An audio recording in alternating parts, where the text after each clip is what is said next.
Gênesis 2, 18 em diante. Disse mais o Senhor Deus: não é bom que o homem esteja só. Far-lhe-ei uma auxiliadora que lhe seja idônea. Havendo, pois, o Senhor Deus formado da terra, e a gente está considerado especialmente isso aqui agora, todos os animais do campo, todas as aves dos céus, trouxe-os ao homem para ver como este lhes chamaria. E o nome que o homem desse a todos os seres humanos, esse seria o nome deles. Deu nome o homem a todos os animais domésticos, às aves dos céus, e a todos os animais selváticos.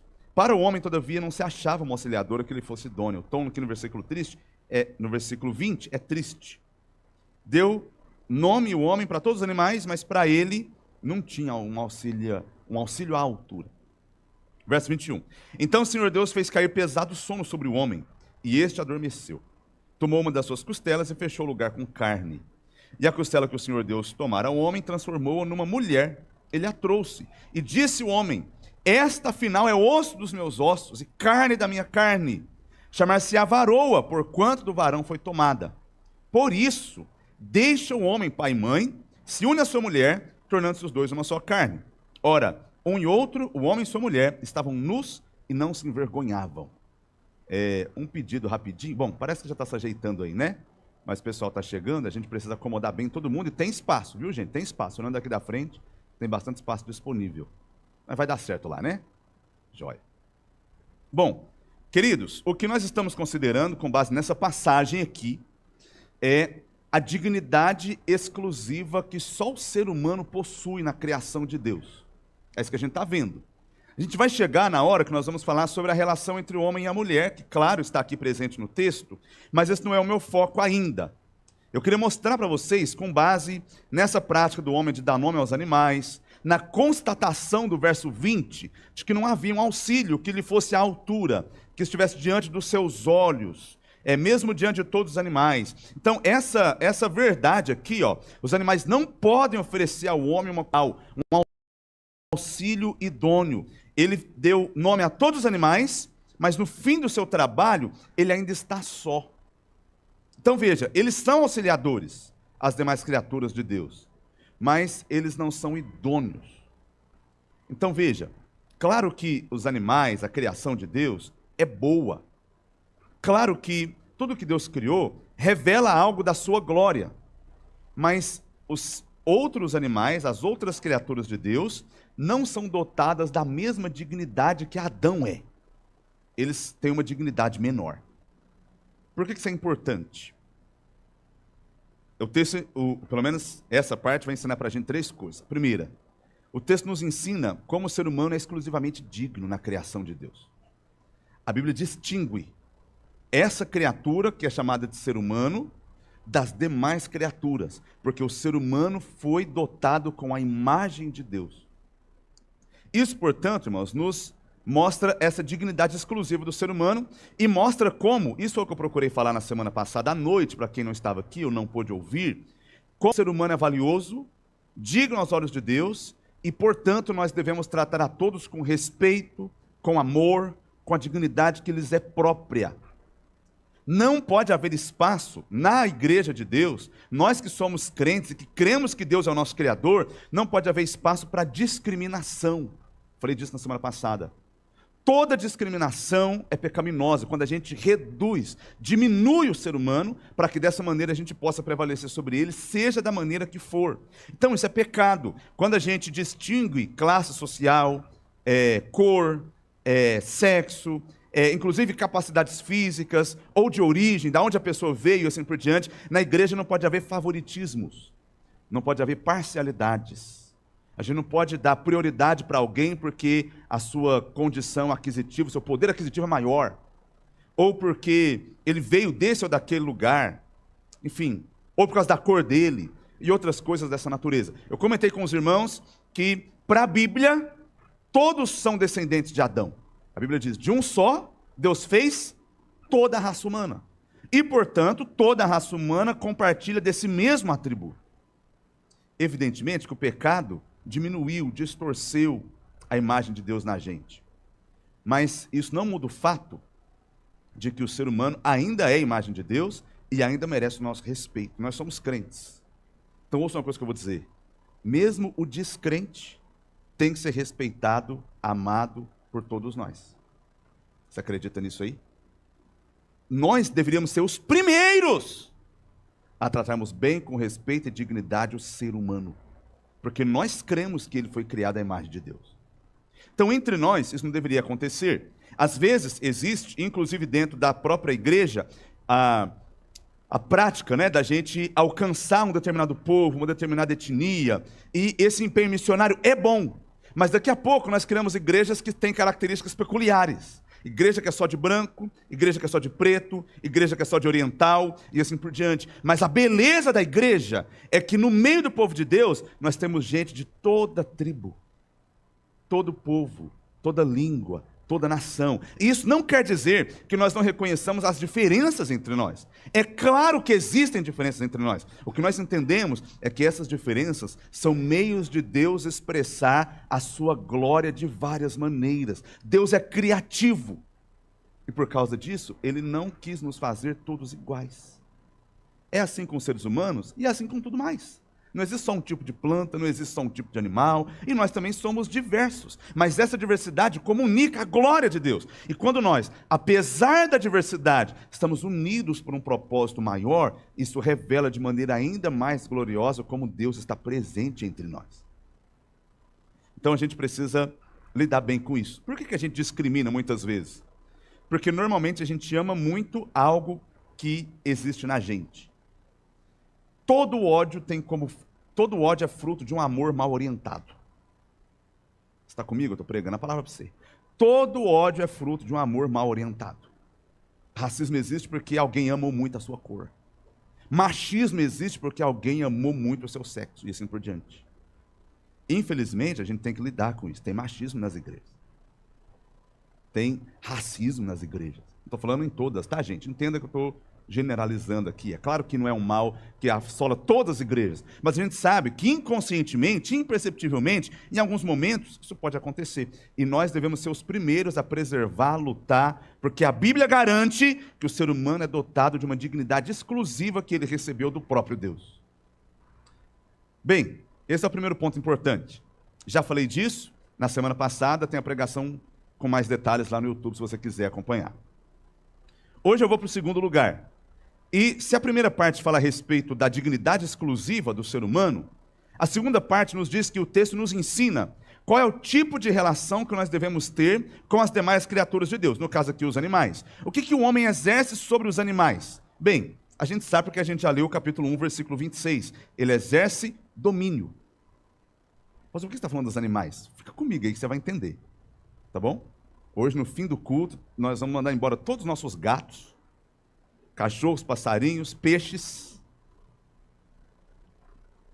Eu estou ouvindo o povo aqui, não, pastor, que isso aí, não. Claro que não. Mas tem uma coisa legal para a gente considerar aí. Bem, a relação do homem com os animais, então, é uma relação de domínio. O texto já diz para nós, está claro, que não tem outro que seja como Adão, que lhe corresponda, porque ele é feito conforme a imagem de Deus, sabemos disso. Ele é, por um lado, e nós também, pó da terra, como os animais. Os animais e os homens foram feitos da mesma matéria-prima. Então, claro que existe algo de comum entre nós e as demais criaturas. Mas Adão é a imagem de Deus e tem o fôlego de vida nas suas narinas. Então, essa definição demarca de maneira muito específica o ser humano em relação ao todo da criação e, sobretudo, em relação aos animais. Isso aqui é importante, irmãos, porque no capítulo 3, a gente vai chegar lá, quem é que fala com Eva, tenta ela e induz ela ao pecado? Talvez você vai dizer assim, ó, porque a gente, 2000 anos depois que a Bíblia inteira já foi pronta, o cânon está fechado, a gente vai dizer assim, Satanás. Mas o texto lá fala Satanás? O texto fala de quem? A serpente é o quê? Um animal. Você está entendendo o que está acontecendo? Muito bem. Então veja, nós aprendemos desde cedo, estou falando agora a gente, na nossa cultura atual, que nós somos como todas as demais criaturas, como todos os animais, nós somos animais como os demais, que por sorte, ou por azar, a gente acabou desenvolvendo o nosso intelecto, nos tornando autoconscientes, e apenas isso nos distingue deles. Estava vendo recentemente um Vixe, eu nem sei o nome da especialidade do cara lá. Neuropsico, não sei o que lá. Uma coisa assim. E ele estava fazendo a comparação dos homens com os gorilas. E ele estava dizendo que o cérebro do homem e o cérebro dos gorilas, assim como a sua anatomia, a diferença que se encontra é de aproximadamente 1,5% a 2%. Então nós estamos 1,5% ou 2% à frente dos demais animais, ou pelo menos dos gorilas. Os golfinhos e as orcas são tão ou mais inteligentes do que nós. Bom, não vou nem comentar, né? Para a Bíblia, não. Para a Bíblia, não. Então, nós não somos apenas animais, nós somos diferentes deles. Só que veja, o ser humano ele está tentando encontrar qual é a nossa distinção na anatomia. Acabei de dizer, a matéria-prima sua e dos animais, à luz da Bíblia, é a mesma. A diferença não está na matéria-prima. Então, se você for procurar na matéria-prima, você vai dizer, nós somos tudo primo dos gorilas, dos golfinhos e das orcas. Mas à luz da Bíblia, nós somos diferentes de todos os demais animais da criação. Não é a mesma coisa. Ontem a gente estava aqui no Instituto Bíblico e eu estava comentando sobre um desenho que tinha no passado, que tinha uma musiquinha, uma trilha sonora que dizia, somos todos animais. E aí a gente, né, eu lá criancinha na frente da televisão, somos todos animais. Junto com meus primos. Mas para a Bíblia nós não somos todos animais. Tem uma distinção entre nós e o restante da criação, como eu já disse, inclusive. O ponto é, e eu vou falar de algumas implicações disso, mas primeiro eu queria te mostrar uma coisa na Bíblia que é muito importante, que é o seguinte. O pecado inverteu os papéis. Na ordem da criação de Deus, havia Deus, o ser humano abaixo de Deus, e todo o restante da criação abaixo do ser humano, para que o ser humano exercesse domínio sobre ela em nome de Deus. Mas quando o pecado veio, é como se a gente tivesse trocado de lugar. Olha o que diz o apóstolo Paulo. Porquanto, tendo conhecimento de Deus, não glorificaram como Deus, nem lhe deram graças, antes se tornaram nulos em seus próprios raciocínios, obscurecendo-se-lhes o coração insensato. Inculcando-se por sábios, tornaram-se loucos e mudaram a glória do Deus incorruptível, em semelhança da imagem de homem corruptível, bem como de aves, de quadrúpedes e répteis. A dinâmica do pecado é a dinâmica da inversão. Os seres humanos confiaram na serpente, um animal, ao invés de confiarem em Deus. E o que foi que aconteceu? Ele trocou a glória do Deus incorruptível em semelhança da imagem de homem corruptível, aves, quadrúpedes e répteis. Então nossos pais deram ouvidos à serpente que eles deveriam dominar. Não só isso. Vamos nos lembrar das representações dos deuses do Egito, da onde o povo de Israel saiu. Adivinha com o que eles se pareciam? Você não vai acreditar. Animais. Quando o povo de Israel achou que Moisés não voltaria mais do Monte Sinai, o que eles fizeram? Lembra de Êxodo? Eles fizeram uma imagem do quê? De um animal. Um bezerro de ouro, e eles se tornaram semelhante àquilo que eles adoraram. Os poderes desse mundo, isso aqui eu só vou, para quem pegar, pegou, para quem gosta de teologia aí, mas eu não vou desenvolver agora. Na Bíblia, os poderes desse mundo normalmente são representados como se eles fossem animalescos. Você já leu Daniel? Daniel descreve o governo da Babilônia como uma fera, um leão. Descreve o governo medo-persa como um urso meio torto. Lê lá depois o texto que você vai ver. Descreve o império de Alexandre o Grande como uma espécie de leopardo com asas. Descreve o último império, do qual viria o anticristo, como uma fera que ele não conseguia sequer compreender. Tinha muitos chifres, e um chifre pequeno que falava com soberba e assim por diante. Apocalipse fala da mesma coisa, uma besta que emerge do mar. Aí o crente lê o Apocalipse e fica imaginando que na tribulação vai ter uns dragão voando pelo céu, vai vir uma baleia que vai criar asa. Não é isso, irmãos. Não é isso, tá bom? O texto lá está falando, mostrando para a gente que os poderes desse mundo são animalescos. Vem daqui. O ponto é que, para a Bíblia, o homem ser imagem de Deus significa que ele deveria ter domínio sobre as demais criaturas. Mas agora são elas que têm poder sobre ele. Isso é grave. A gente tem evidências dessa idolatria nos nossos dias. Agora eu vou tocar na ferida. Cada vez mais os nossos animais têm sido tratados como iguais. Posso falar? É possível a gente observar isso, por exemplo, no mercado. Observe ao redor a quantidade de pet shops e, enfim, afins relacionado, por exemplo, ao conforto dos animais. O que a gente gasta de ração com o nosso cachorro não é o que a gente dá de oferta missionária. Posso falar? Já falei, né?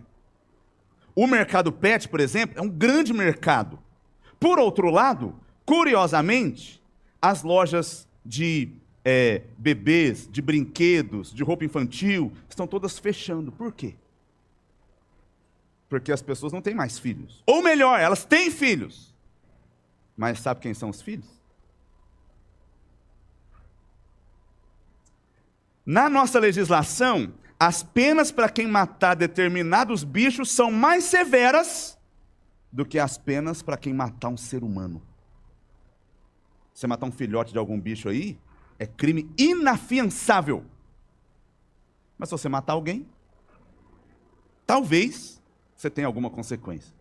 Já disse alguém no passado, não sei quem é, mas eu já ouvi essa frase em algum lugar. Aonde quer que haja adoração a animais, ali haverá sacrifício de humanos. E é isso que tem acontecido. Deixa eu dar um outro exemplo, irmãos, porque isso aqui ainda é o de menos. E, de novo, eu não estou falando mal da gente ter pet, tá bom? Daqui a pouco eu vou falar disso melhor. Eu estou falando da idolatria. As pessoas têm chegado até mesmo ao ponto de derivar sua ética do mundo animal. Já que eu sou só um animal, como todos os outros animais, vamos olhar para a natureza, para o comportamento dos animais e vamos reproduzir, afinal de contas. Somos todos animais. Bom, as pessoas dizem assim, especialmente agora no nosso tempo, né, que é uma era, assim dizer, pós-cristã, né?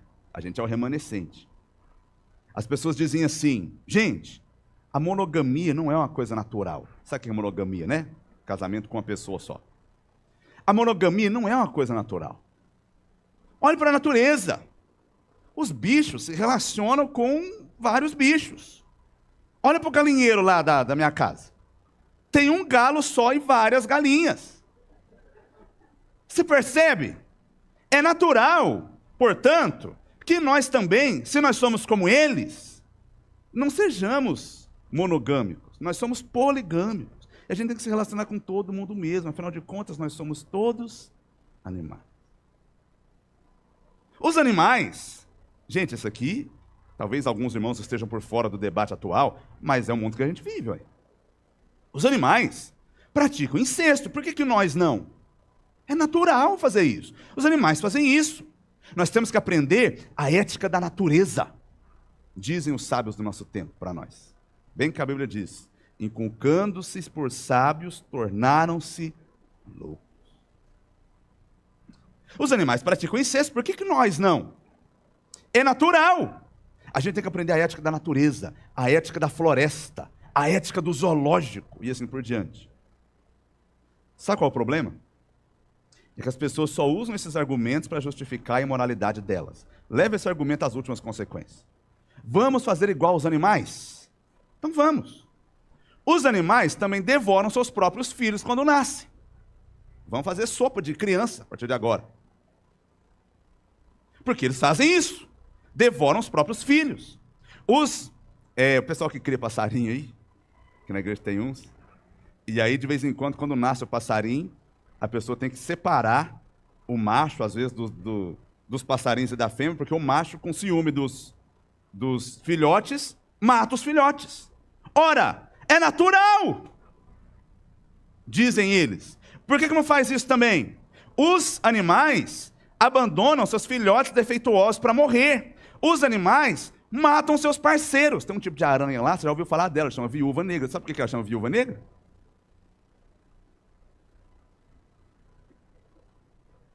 Então, tem umas viúvas negras aí, humana também, mas não devia. Por que isso a gente não acolhe como normal, então? Nós acolhemos a ética animal só naquilo que é conveniente com a nossa imoralidade. A verdade é que nós não somos como os animais. Então é um erro tentar derivar nossa ética do mundo animal.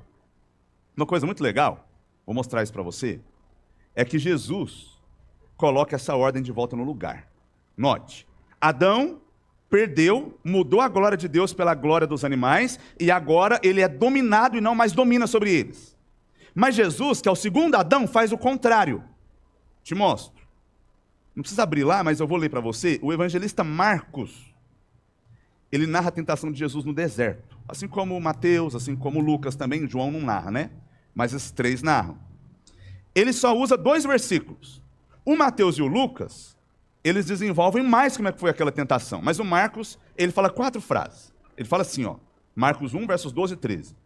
E logo o Espírito o impeliu para o deserto. Frase 1. Onde permaneceu 40 dias sendo tentado por Satanás. Frase 2. Frase 3. Estava junto com as feras. Algumas traduções falam assim, habitava junto com os animais selvagens. Sobre Jesus. Curioso isso, né? E aí a última frase, e os anjos o serviam. A pergunta clara é, como ou por que Jesus habitava junto dos animais selvagens? Por que Marcos faz questão de destacar que Jesus estava no deserto, no meio dos animais selvagens, ou seja, aqueles que dominam sobre o homem, que são agressivos com o homem? Resposta, porque isso, irmãos, é uma restauração da ordem de Gênesis. O ser humano perdeu a paz, a harmonia com a criação. Agora, ele conta com a agressividade dos animais. Mas quando Jesus, no deserto, habita junto com os animais, ele que é o novo Adão, está mostrando a restauração da ordem da criação. Isaías fala que a criança vai meter a mão na cova do basilisco. O que significa isso? Que a inimizade entre os seres humanos e os animais não existe mais. E Jesus é quem inaugurou isso. Então, em Jesus, a dignidade do homem é restabelecida como imagem de Deus. É isso que o Evangelho faz. O que está por trás, irmãos, dessa adoração aos animais hoje, é a diminuição da dignidade humana. E foi isso que Jesus veio restaurar. Então me ouça, por favor. O problema não é que a gente está supervalorizando os animais. É que a gente diminuiu quem o ser humano é. É isso que acontece quando a gente tira Deus da jogada. O problema que talvez o Nietzsche não sabia é que quando o ser humano matou Deus, ele se matou junto. Se você tirar Deus da jogada, o ser humano também perde tudo aquilo que faz ele ser um ser especial. A queda de Deus é a queda do homem. Então, para a gente restaurar a dignidade do homem, a gente precisa exaltar sobremaneira a Deus. Tem um ensino muito legal aqui, irmãos. Quando a gente tenta ser mais do que Deus fez de nós, a gente se torna menos. E quando a gente se humilha diante da presença de Deus, sabe o que ele faz com a gente? Exalta e a gente se torna mais. Então, talvez o segredo está aí. A gente está querendo essa liberdade, essa autonomia, essa felicidade sem Deus. Mas quando a gente matou Deus, a gente matou a possibilidade de viver tudo isso. Então, algumas implicações para nós. Primeira, não importa o que te disseram na escola. Eles estavam errados. Nós não somos apenas animais. Não importa o que te disseram. Pastor, mas quem disse lá foi o doutor fulano das quantas. Inculcando-se sábios, tornaram-se loucos. Ou a gente vai crer na palavra de Deus ou não vai. Se a palavra de Deus é verdade, nós somos mais do que meros animais. Ainda que haja algo de animal em nós. Segundo, esse apego exagerado aos animais tem a ver com a diminuição da dignidade humana, com a distorção da imagem de Deus em nós, que foi causada pelo pecado. Isso é um sintoma do mundo doente, que precisa de restauração. E aí agora isso diz outra coisa, vou tocar na ferida. Se você valoriza mais um animal do que um ser humano, está errado. Não pode.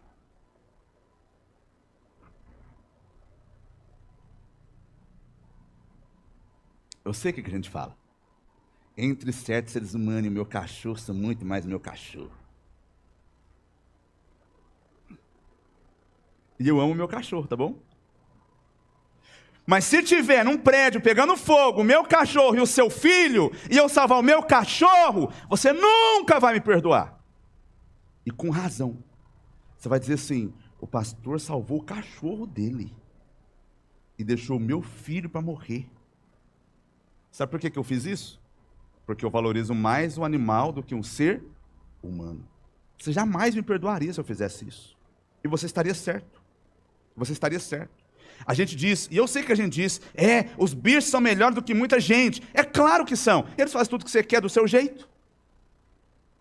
Gente, meu cachorro é incrível. porque Ele me ama demais. Então vamos supor que eu saio de casa por 5 minutos. É 5 minutos só. Quando eu volto, parece que eu tinha ido para a guerra, passar 10 anos e finalmente voltado. Ele fica todo feliz, pula em cima de mim, faz xixi para todo lado, é uma festa. Se eu tacar meu cachorro no porta-mala do meu carro e sair dando cavalinho de pau pelo bairro, quando eu sair de lá, quando eu tirar ele, ele vai me amar. Mas, curiosamente, se eu colocar a Rafaela no porta-mala do meu carro e sair dando cavalinho de pau,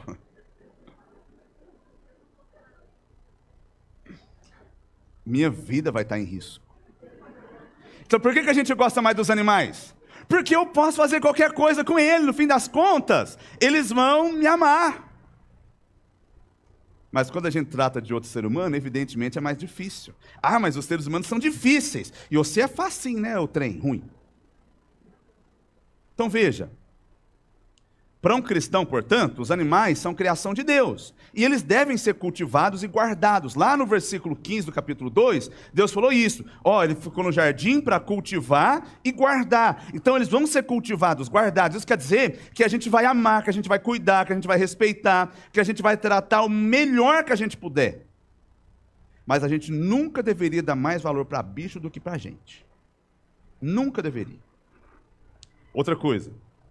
A nossa ética não pode ser derivada do mundo animal, irmãos. Nossa ética procede daquele que nos fez a sua imagem, que é Deus. Isso é a imagem de Deus e não dos animais. Então é Deus que me diz como eu vivo e não o zoológico. Sério mesmo que você vai fazer isso? Vou olhar para o galinheiro e observar o galo. Mas tá vendo aí o galo? Ó, tá vendo? É um galo só para as galinhas tudo. É isso que eu... Me poupe. Tem algumas filosofias hoje em dia... Atenção porque eu vou dizer, espero eu acabar antes de julgar. Como, por exemplo, o veganismo. Você pode ser vegano, não é pecado ser vegano. Mas é que parece que alguns deles têm esse pressuposto. Que a morte de um animal é assassinato no mesmo sentido que a morte de um ser humano. Outro dia eu vi um vídeo na internet de uns camaradas lá no açougue dando piti, tem que ver. Chamando o açougueiro de assassino, de... Ai, pai do céu. Eu vi o vídeo aqui na hora. Umas 3 pessoas dentro do açougue, gritando histericamente com o açougueiro. O açougueiro lá amolando a faca. Ai, gente. Verdade, eu não estou brincando. Eu vi esse vídeo outro dia. Da onde vem essa ideia de que o açougueiro é um assassino cruel? Eles estão partindo do pressuposto que um bicho e um ser humano são a mesma coisa. Mas para mim, que sou cristão, não é a mesma coisa. Você pode ser vegano, mas não vai dar piti no açougue, pelo amor de Deus. Não, a gente é crente, tem que ser maduro. Não pode ver assim. Bem, a risada da Dona Cida é boa demais, né? Pode rir, mas tá certo. Bem, deixa eu terminar.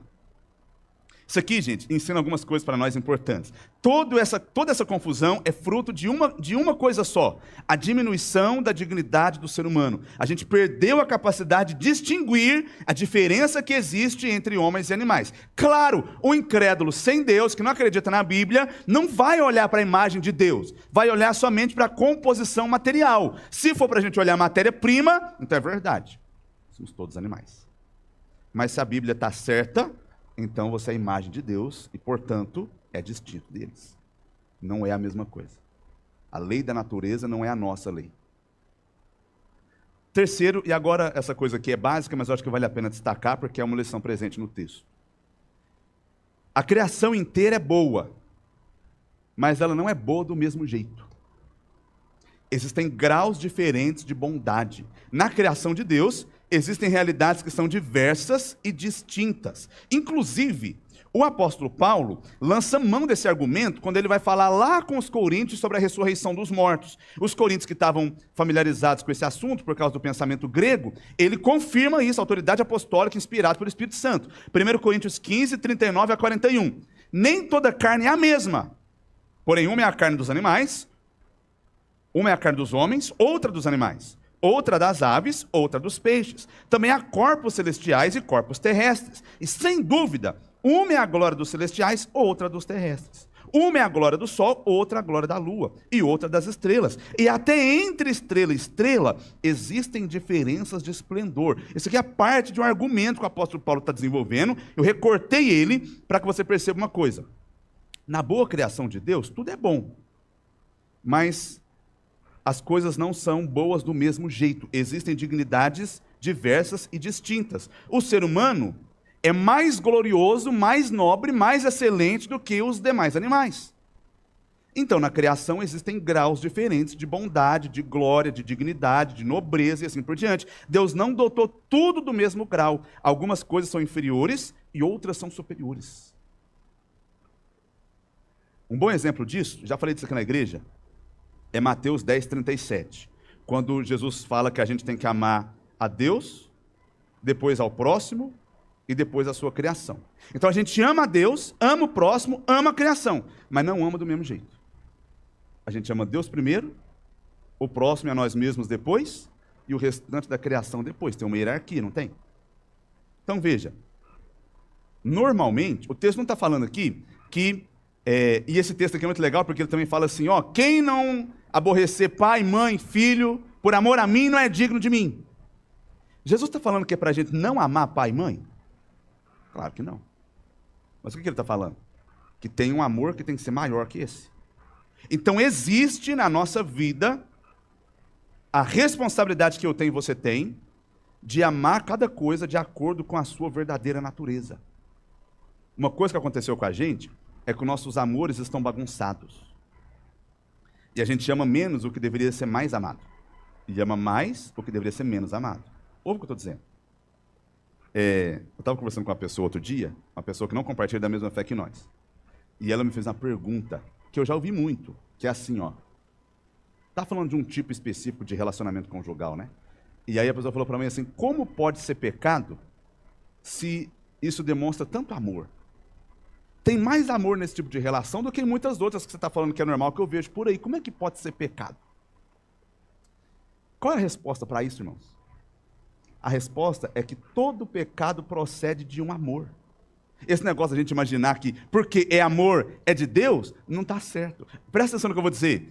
Naquela frase, Deus é amor, a principal palavra não é amor, é Deus. Deus define o que é amor. E Deus define a ordem dos nossos amores. Então quando a gente pensa que vai ser pecado só se proceder de ódio, até o ódio vem de um amor mal direcionado, como eu acabei de dizer.